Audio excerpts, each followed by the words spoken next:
yes, I'm very well aware that it got a little bit warmer,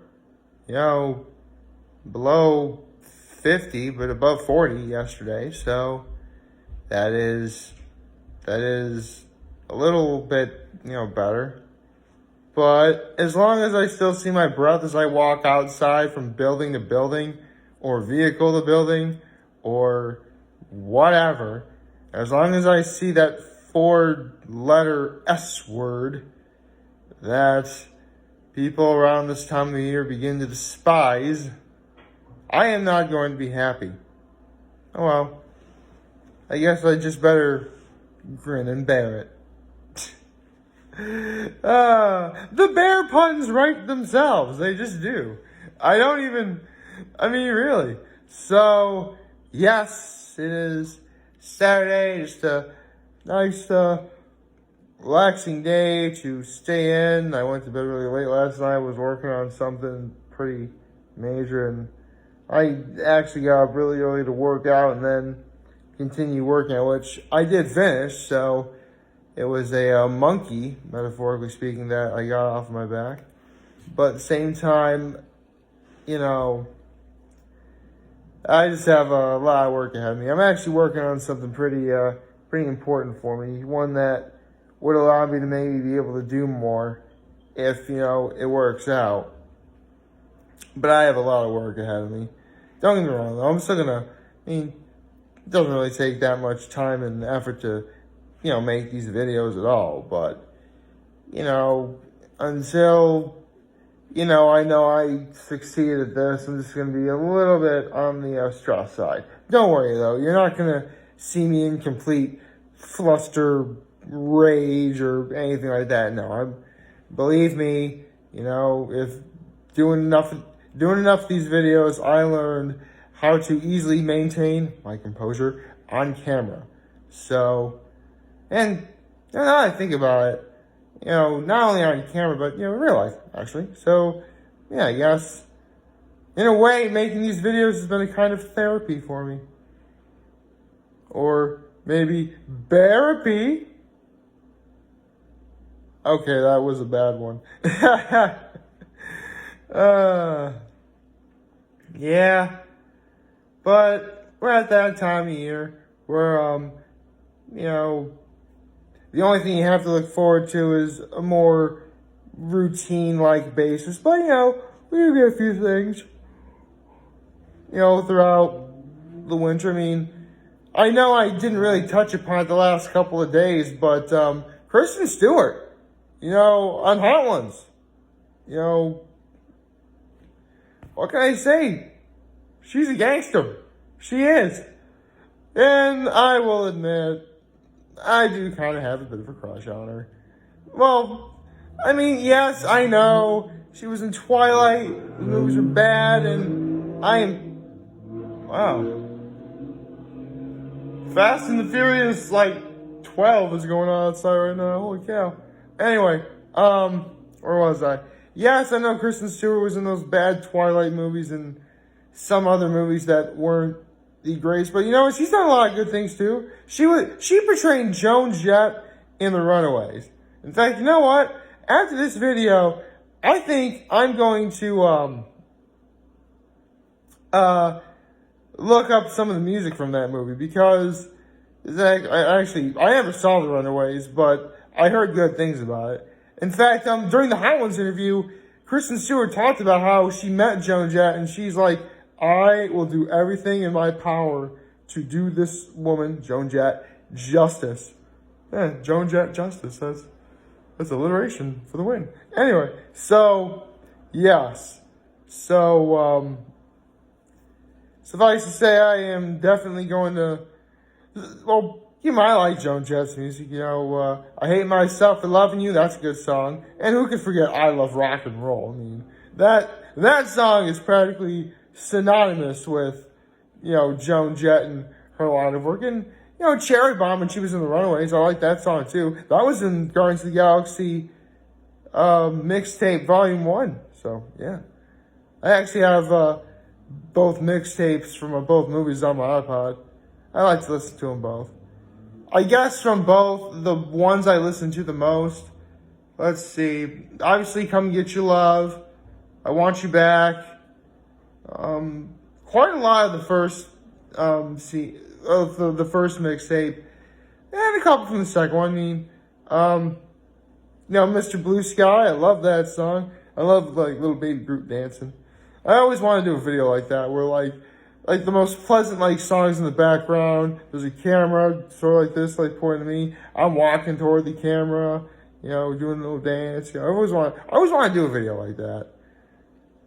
That's why I'm really hoping that what I'm working on right now is successful, because I might actually be able to get a budget, maybe hire some people. I don't know. But yes, that would be most beneficial for me. Anyway, other songs I like from the second one. Well, actually, this is one that my father really likes, is Come a Little Bit Closer.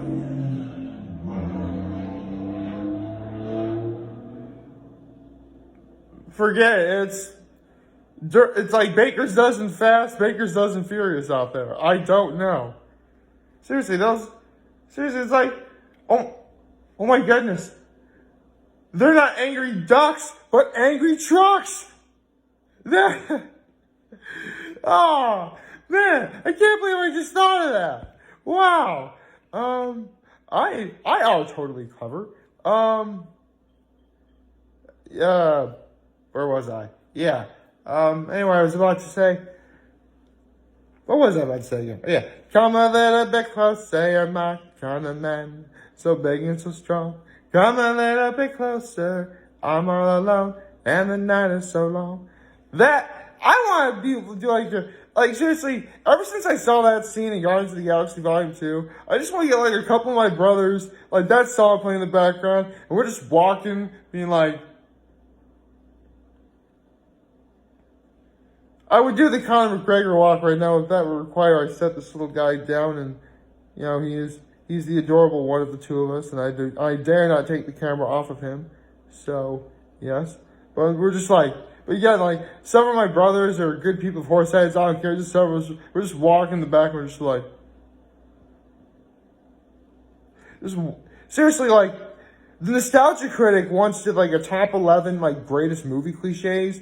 And one of them that made the list, it's actually one of my favorites, is when like you have a bunch of characters like walking like in a straight line, like across the camera, just being like awesome and tough looking, kind of like in Lord of the Rings or that one scene in Monsters Inc. You have like awesome like orchestral music playing in the background as like they're walking. I love that cliche. I've always wanted to be like part of a cliche like that. Or, you know what, good one, Reservoir Dogs. The opening scene of Reservoir Dogs. Children, Reservoir Dogs is a movie that you probably should ask your parents' permission if you want to watch it. For those of you guys who don't know, Reservoir Dogs is the very first movie that Quentin Tarantino first made. Yeah, in 1992. Naturally, I was not even 3 years old at the time, so I was wildly too young for the movie. In fact, the very first time I saw the movie was, 2013. When we had the movie challenge up at, Huke Lake. I actually showed that to my father and my late aunt. I told them, this is the very first movie that Quentin Tarantino made. And, I mean, it is something I've been meaning to work on, but, like, I would love to do, like, my favorite movie of that particular year, like when it came out. You know what I mean? Like, for example, 1992, I would say, like, the best movie would... Shoot. I forget if that was the year Beauty and the Beast came out. Well, that's a tough one. I mean, hold on. I'm going to look it up. Reservoir Dogs. It came out in October 8th, 1992. Beauty and the Beast. The good one, not the bad one. You know what I'm talking about. That was released in... Can I please find a date for...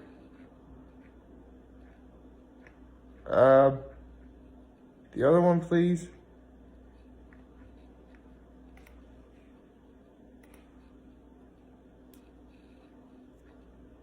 Okay, it was 1991 when Beauty and the Beast came out. Okay.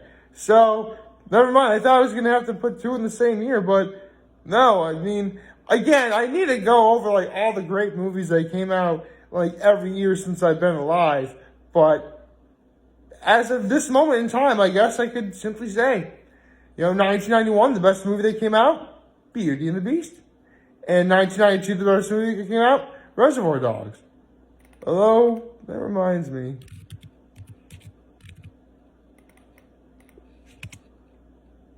Hold on.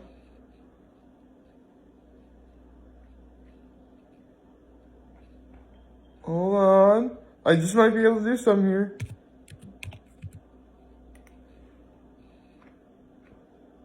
Okay.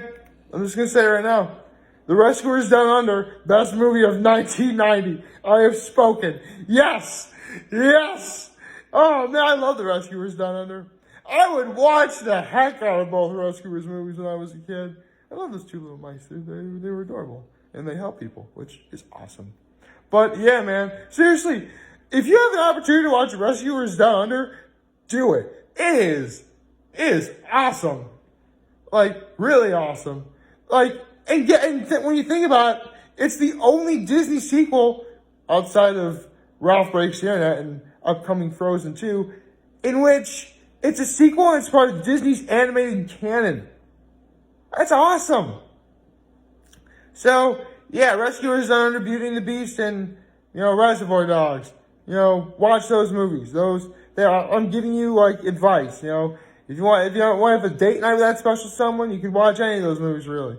Oh, yeah, there's romance in The Rescuers Down Under. I mean, listen, I watched the heck out of The Rescuers Down Under when I was a kid, and I can tell you that there's definite romance in that movie. Because Bernard, spends the entire movie trying to propose to Bianca. And seriously, Bernard was the MVP of that movie. He's the GOAT. For a mouse, he is the GOAT.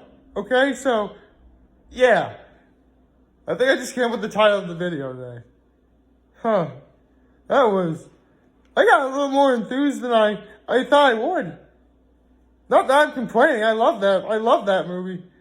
So, before I said The Rescuers Down Under was the best movie of 1990, I was looking up when the movie Babe came out, because that movie came out in 1995, and I dare say it may very well be the best movie of 1995. Yeah, another movie, Babe. And you know what? Hold on. Wait for it.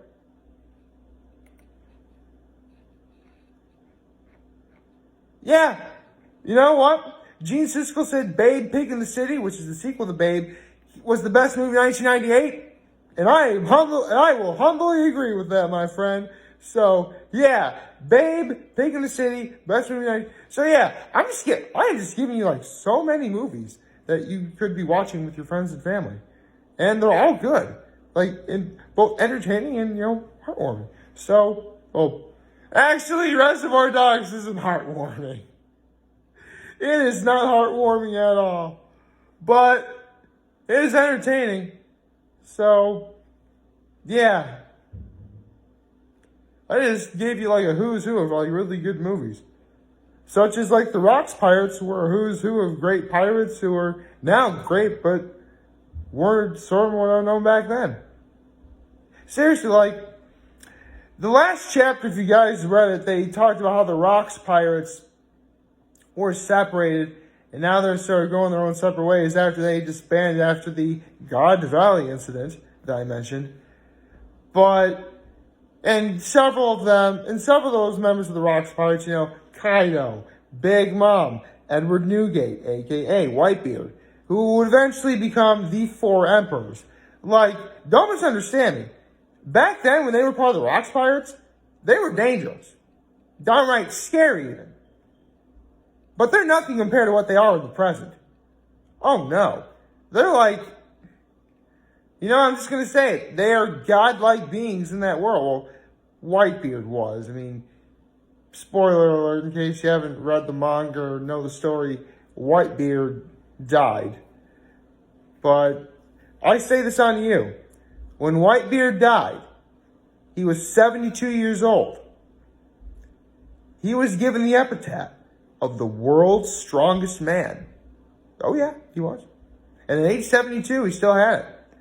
Then again, when your devil fruit is the Gora Gora no Mi, you'd probably be considered strong too in your own right. Sorry, I said that in Japanese. See, the Gora Gora no Mi was translated to English as the Tremor fruit. Basically, Whitebeard had the power to create earthquakes and subsequently tsunamis. He literally had the power to destroy the world, but he was a kind soul who wanted a family. I can relate to that.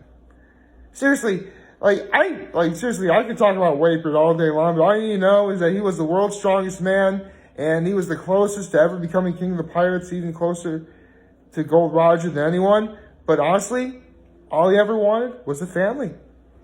And before he died, he most definitely had one. And that was awesome. Seriously, he referred to every single crewmate and subordinate and ally as his son. Everyone would call him Pops. Which, yeah, I would call him Pops too. I should probably say hi to my father, shouldn't I? Like, favorite, share, hit that subscribe button, follow me on social media platforms, turn on notifications on YouTube. You know, I enjoyed humbling this video for all of you guys watching Joe Fam. Hopefully you have a wonderful, wonderful, wonderful Saturday. And remember, if you guys don't want to talk or chat, I'm always going to be here to lend an ear. And I'll always have your back. Take care and make good choices. See ya.